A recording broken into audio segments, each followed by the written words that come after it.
Good morning विद्यार्थियों। Unit second की हम चर्चा कर रहे थे।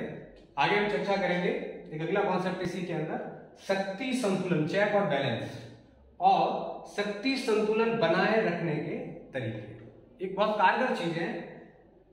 हम पढ़ते हैं मार्टिन कैप्लान का एक कॉन्सेप्ट है व्यवस्था सिद्धांत। उसमें वो कहते हैं कि विश्व राजनीति के कुल 6 चरण हैं, जिसमें वो दो चरणों को बताते हैं कि ऐतिहासिक है और बाकी चरणों की वो कल्पना करते हैं। वो कहते हैं कि अंतर्राष्ट्रीय राजनीति में जो पहला चरण है वो शक्ति संतुलन का चरण है, जो हमें यूरोप में दिखाई देता है। इस चरण के अंदर सभी राज्य आपस में लड़ते भी थे, एलायंस भी करते थे, लेकिन किसी भी देश को उस एलायंस से बाहर नहीं निकाला जाता था। लड़ाई समाप्त होने के बाद उस राष्ट्र को वापस अपने अंदर समाहित कर लिया जाता था।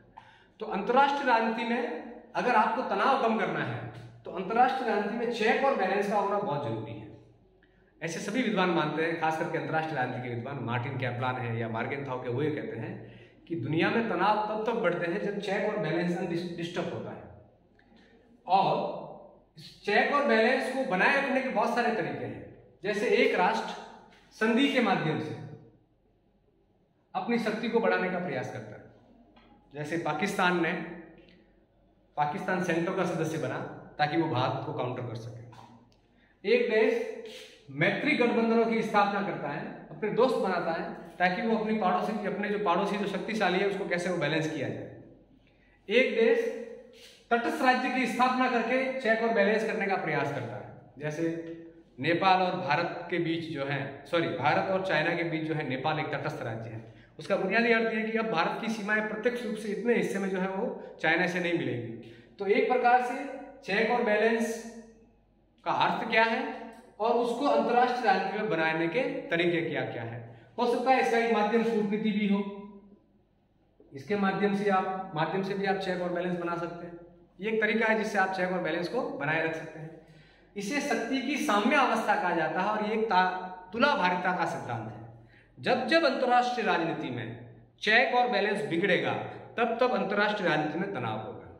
आप ये देखिए कि भारत और चीन की लड़ाई 1962 में हुई। उसका कारण यह था कि शक्ति का झुकाव जो है वो चीन की तरफ ज्यादा था। लेकिन 1962 के बाद जैसे ही 76 में हमने परमाणु विस्फोट किया, आज हम उसके पैरेलल खड़े हो गए।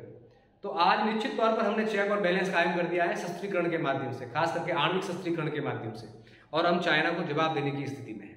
हम हथियार खरीद रहे हैं, किस लिए? ताकि एशियाई महाद्वीप में भारत चाइना के खिलाफ अपना बैलेंस जो है वो बनाए रख सके। उसी प्रकार अगर हम कोल्ड वॉर की पूरी राजनीति का अध्ययन करें 45 से लगाकर 90 तक का, तो दो महाशक्तियों के होने के कारण दुनिया में तीसरा विश्व युद्ध नहीं हुआ। अगर ये चेक और बैलेंस बिगड़ जाता, यानी मान लीजिए एक पावरफुल होता और बाकी सब कमजोर होते, तो निश्चित तौर पर दुनिया जो है वो तीसरा विश्व युद्ध देखती। लेकिन सोवियत रूस को नियंत्रण में करने के लिए अमेरिका था और अमेरिका को कंट्रोल में करने के लिए सोवियत रूस था। फर्स्ट और सेकेंड वर्ल्ड वॉर की भूमिका का अगर हम अध्ययन करें तो ये वो इसलिए हुए क्योंकि यूरोप में चेक और बैलेंस नहीं था। तो अंतर्राष्ट्रीय राजनीति में शांति कायम करनी है तो कुछ विद्वान ऐसा मानते हैं कि अंतर्राष्ट्रीय राजनीति में शक्ति संतुलन का होना बहुत ही जरूरी है। तो आपकी ये जो पूरी यूनिट है इसमें मूल रूप से दो ही कॉन्सेप्ट मुझे दिखाई देते हैं। पहला है राष्ट्र शक्ति के बारे में, राष्ट्र शक्ति के तत्व क्या है और राष्ट्र शक्ति के लिए संघर्ष किस प्रकार होता है, उसको बनाए रखने के तरीके क्या है और किस प्रकार उसका विस्तार किया जा सकता है। दूसरा इसके अंदर जो कॉन्सेप्ट है वो है शक्ति संतुलन और शक्ति संतुलन को बनाए रखने के तरीके। आपको ये पूरा कॉन्सेप्ट किताबों में मिल जाएगा। खास करके जो आप किताबें पढ़ रहे हैं डॉक्टर BL फड़िया की या पुखराज जैन की, वो बाकायदा JNU के सिलेबस के हिसाब से लिखी गई है। और आप जो भी सवाल ट्रेस करें वो किताबों के माध्यम से ट्रेस करने का प्रयास करें। Thank you.